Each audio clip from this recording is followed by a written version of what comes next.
Why is the Game Boy Player still to this day one of the best console add-ons to have ever been released? Console add-ons are a bit of an odd one, to be honest.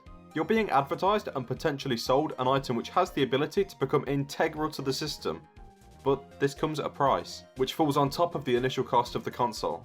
Sometimes these are intrinsic gimmicks, only existing to allow compatibility with specific titles, in an effort to promote sales or numbers for a specific game or genre, which would technically make it a peripheral, not an add-on, but we'll discuss it all in the same here for simplicity's sake.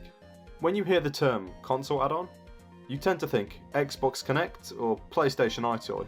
That's for plenty of reasons actually. The Xbox Connect became a household device used for Just Dance, Connect Sports, and a wide array of family-friendly games which make use of motion controls, something that was already established as a success with the Wii, while the PlayStation iToy was a whole console generation before the Connect, being revolutionary and cutting edge at the time.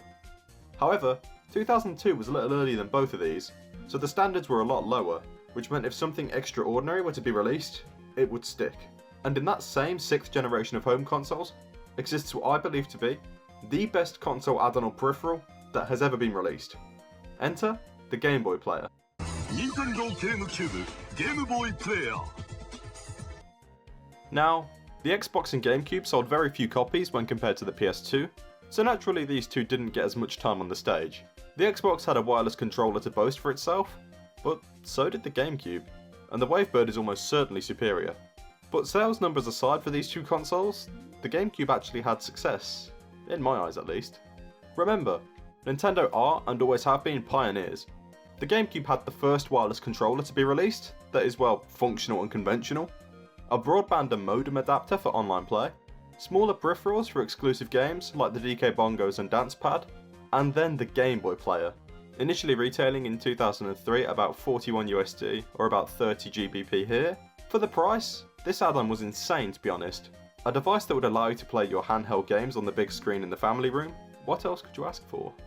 By utilising the high-speed port on the base of the console, this slab-like add-on would clip onto the underside and screw in to secure the connection. Then after that it was simple. Place the cartridge you want to play into the slab and insert the boot disc that came with the device. Then the software would run and your game would load shortly. A lot of consoles nowadays have backwards compatibility with internal emulation and whatnot, but this add-on is literally a Game Boy inside of the console. You can adjust the aspect ratio for certain games in addition to choosing the border and whether or not you want to play in full screen. But besides that, it's what you'd expect. There isn't anything hidden here, nothing more, nothing less.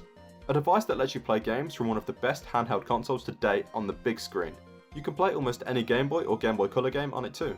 I just happen to have a lot of Pokemon games.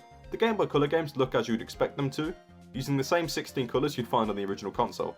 The Game Boy games have some colour on them too, but not much more than you'd find on the originals.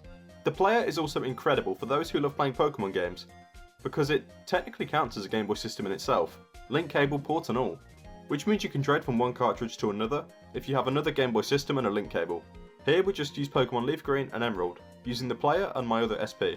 We did some link trades and ended off with a link battle. Either way, I think this is a great way to play Game Boy games. Sure, you can hunch over in your chair, glaring at your dimly lit SP screen, or you could personally use what I would consider one of the world's most aesthetically pleasing and comfortable controllers to play those exact same games on a better display. And while you have to get out of your cozy and comfortable seat to change the game, it's not that hard. Just remember to select Change Game Boy Pack before interfering with the console, or it will most likely shout at you. Then just use the lever on the side of the device to eject the game cart. Simple really. In terms of the quality of the display, there isn't anything super HD here of course. If you're really particular on graphics, then this might not be the add-on for you, unless you're willing to go the extra mile and take a look at the homebrew scene, to get some HD GBA action on your favourite home console. As far as the original release is concerned, there are a few screen filtering options to use, although they don't make significant changes to the image. The 240x160 resolution is upscaled to the screen size respectively, which looks fine to me to be honest. It's not like any GBA games require intense precision or whatnot in regards to pixel perfect inputs, so if you can deal with a little fuzziness on the screen or just want a casual way to enjoy these games comfortably, then the Game Boy Player might be the thing for you. Granted that the blurriness might come from the fact that I'm using a HDMI adapter for convenience as opposed to a full HD converter. On an old CRT, this would look perfect and match the aesthetic, I guarantee you that much. With that being said, now you might be thinking this is too good to be true. Unfortunately, yes. There is one thing holding this back from being perfect nowadays. which happens to be the scarcity of these boot discs in both NTSC US edition and the more local to myself PAL edition.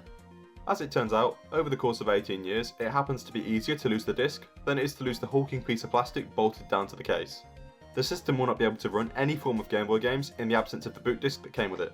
And while you can homebrew your system to enable the use of the device without the disc, if you're useless like myself, then you've got some saving to do.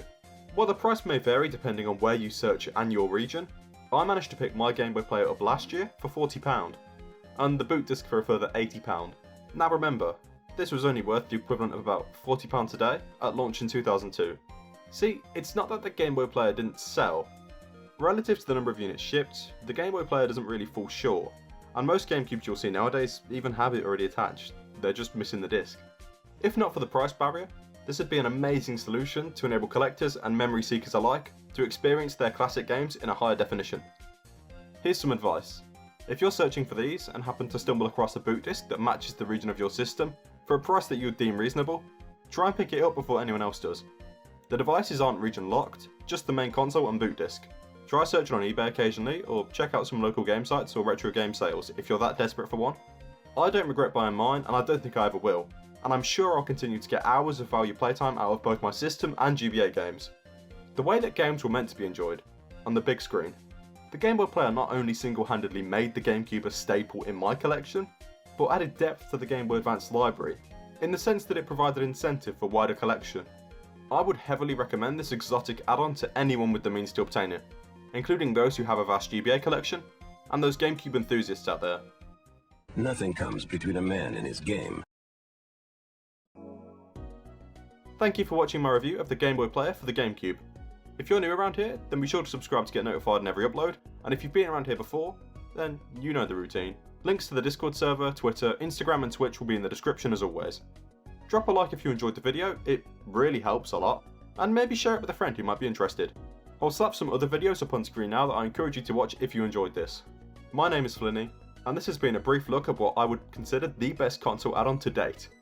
Thank you for watching and take care.